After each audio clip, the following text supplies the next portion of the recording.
xew di la jaajëfal ni lay demee saa su ne ci télévision Futurs Médias suñu ndaw yi ñu ngi ci biir réew mi moo xam Dakar la moo xam Kaolack la moo xam Ziguinchor la moo xam Thiès la moo xam Mbour la saa su ne ni lay demee ci télévision Futurs Médias di leen dégtal li nga xam ne moom moo xew ci biir réew mi naka noonu ci biir Ndakaaru ñu wéyal waxtaan wi ci biir plateau bi sëriñ bi si mu mel ne tey appréhension jib na ñenn ñi am nañu lu ñuy xaw a ragal ci wéyal bi maanaam ndax tey lu ñu dooree doxalin bi ñu dooree tey ndax dina wéy ci biir daara yi.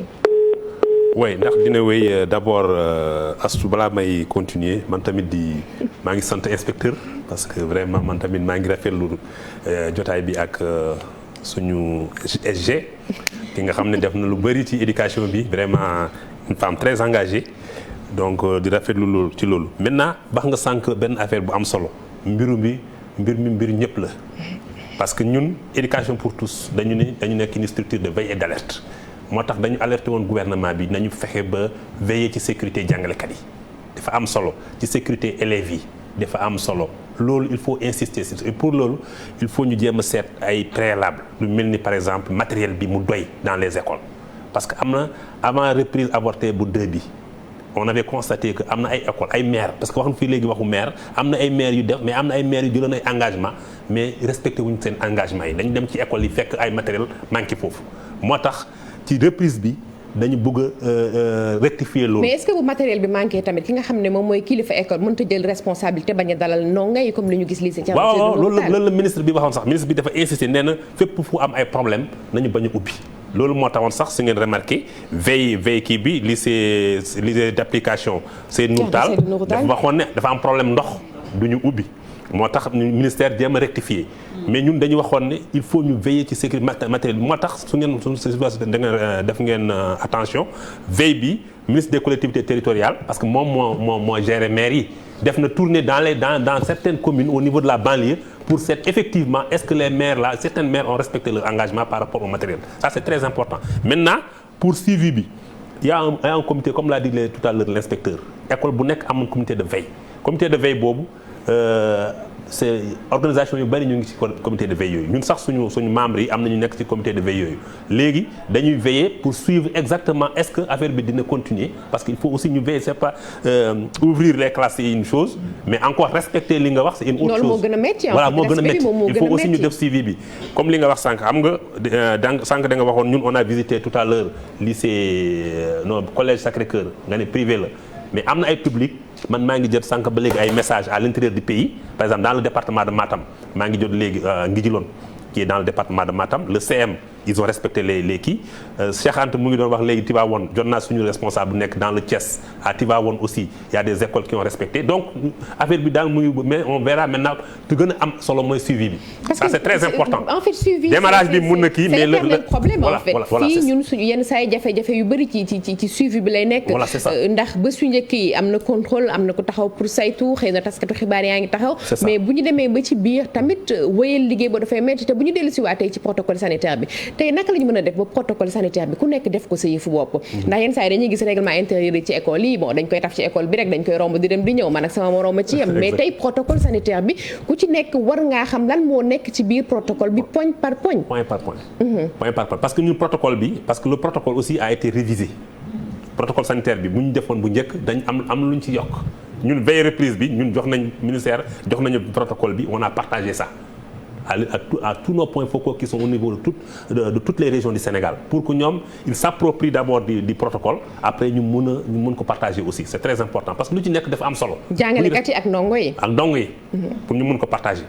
jàngalekat li nga wax aussi c'est le respect du protocole qui est très important li nga wax mais kii en général on a l'habitude de voir les règlements intérieurs dans les écoles ñu taf ko mais pour ñu respecter ko c'est. sama genre bi dañuy romb rek di ko dem di ñëw. jërëjëf sëriñ bi si lay gorbal si dañuy wëyal waxtaan wi rek dañ naan diis dem ba Wakaam fa sorul dara télévision Futurs Médias fekk fa Cheikh Diop sëriñ Cheikh. soxna Astou. bismillah. noo def maa ngi lay nuyu. sant yàlla bu baax alhamdulilah. ñooñu nga bokkal plateau bi di nuyu itam mbokku téléspectateur yu télévision Futurs Médias ñu nekk fii nga xam ne moom moo di ci lycée Ouakam ngir rek daal di xool ndax matuwaay yi nga xam ne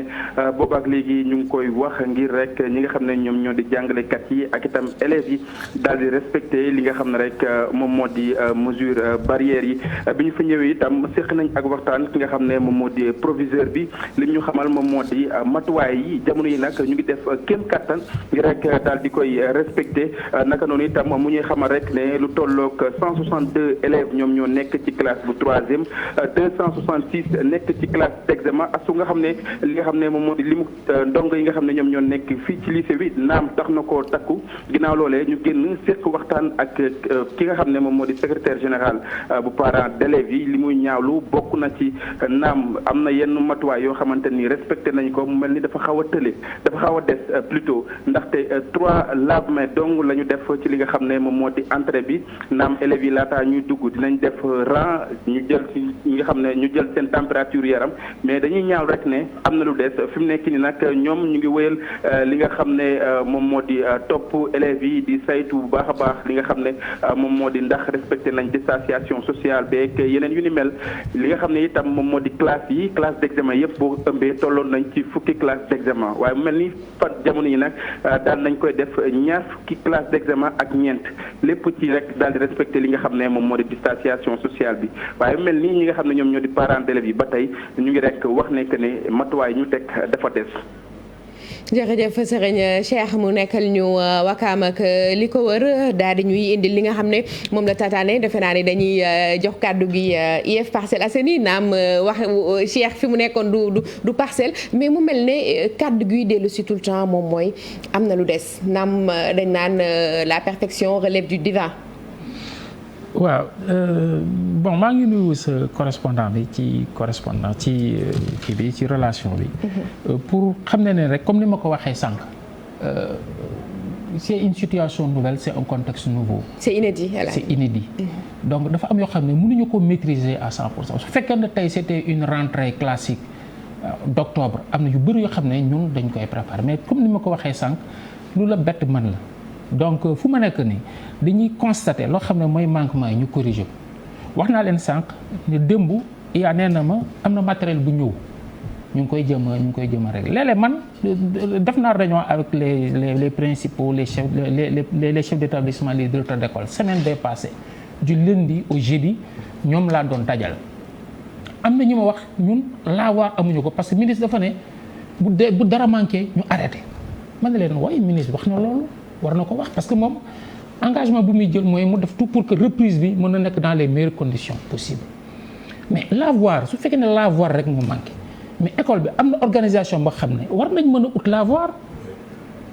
du ñu xaar quand même ministre bi indi lavoir wala ñuy xaar IA wala IEF di indi lavoir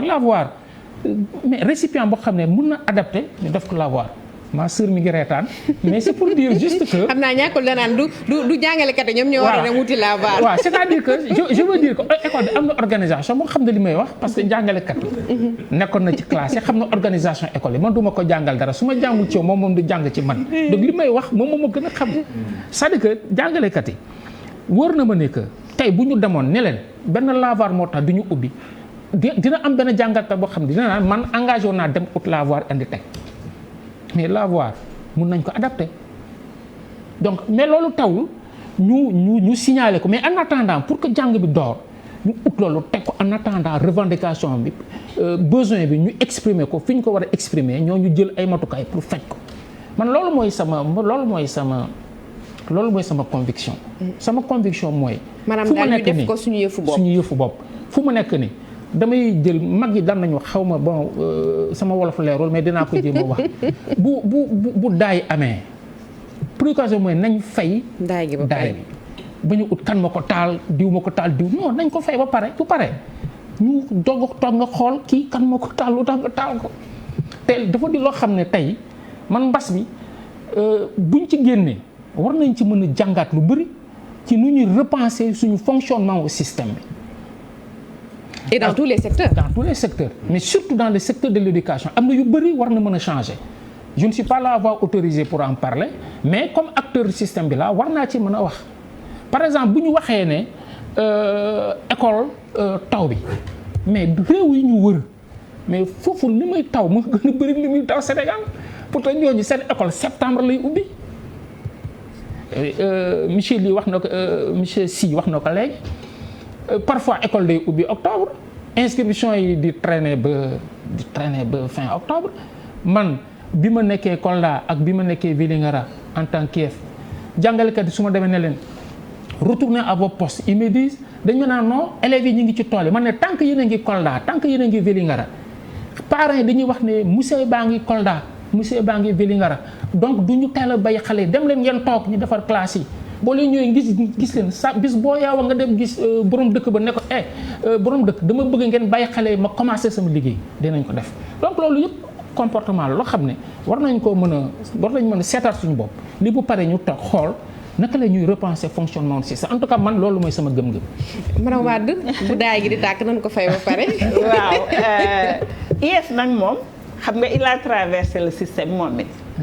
jaar na ci classe yi macha allah nekk jàngalekat bu ñu ràññee ensuite mu nekk inspecteur donc vraiment dafay jiital rek moom engagement ak bëgg-bëgg ci kii bi. waaye nag ay la yéwén gouvernement bi quand même bu ñuy wax éducation charge bi ñoom la revenu am na loo xam ni seen mbir la comme ni ko benn ministre daan waxee Gorbal soo dee fàttaliku. waaw waxuñu cogestion ñun ñooy gérer suñu partenaires sociaux yi nag dinañ leen laaj seen xalaat loolu la ñuy def nii waaye mbir mi yéen la ci affaire lavoir yi protocole bi lan la wax protocole bi dafa ni. classe bu nekk au moins bu dee lavoir petit modèle yi ñaar war na fa am bu dee lavoir grand modèle 100 élèves yu nekk war nañu am benn te loolu sax man pour man dama ko xeeb 100 élèves ñu nekk ci benn lavoir tardé mën na fa am kooku foog ñu bàyyi ci xel mais man maa ngi kiyaat leneen loo xam ne aussi seetlu ma ko fi ma jaar formation enseignants yi pour utiliser matériel de protection bi kooku est-ce que IEF matuwaay yi ci war jël nañ ko ndax thermoflash yi yu ci bari ñuy wax naan am na thermoflash yoo xam ne baaxul am na ci des trucs défectueux loolu aussi war nañ ko seetaan mais am na ci yoo xam ni problème mu technique d'utilisation la nu ñu mën a def pour encadrer enseignants yi former leen pour ñu utiliser loolu am na sa benn correspondant bu doon wax léegi affaire récréation bi ni am na école yoo xam ne sax génnuñu foofu protocole bi aussi am na lu ñu wax am na plan de mouvement boo xam ni récréation dafa am nu xale yi war a génne dafa am nu ñu war a duggee suñuy ñëw ci école bi dafa am. mais ku xam cours récréation xam ne gérer fa ay ndaw yombut. ba pare nag protocole bi indi yu bees puisque dafa am plan de mouvement bu ñuy génn aussi 1,50 m distanciation physique bi dañ ko war a respecter. Ensuite jaaykat yi autour de l'école et à l'intérieur de l'école benn jaaykat woo fa nekk loolu aussi c'est interdit fokk yéen waa presse bi ngeen dimbali ci ñëpp pour jaaykat yi xam ni léegi dañuy tere ñu dugg ci école yi ci période bi ñu nekk. jërëjëf madame Wade da ngeen ñu may tuuti rek ñu dem dellu Thiès dellu Tivaouane ak li ko wër dafa mel ne dafa am xibaar bu tiis boo xam ne daf ñu fi dàpp bismillah ñu ngi ci ligne bi ak doyen Abdoul Aziz Mbaye doyen. waaw Abdou. jërëjëf Mbaye di la dalal ci plateau télévision Futurs Médias.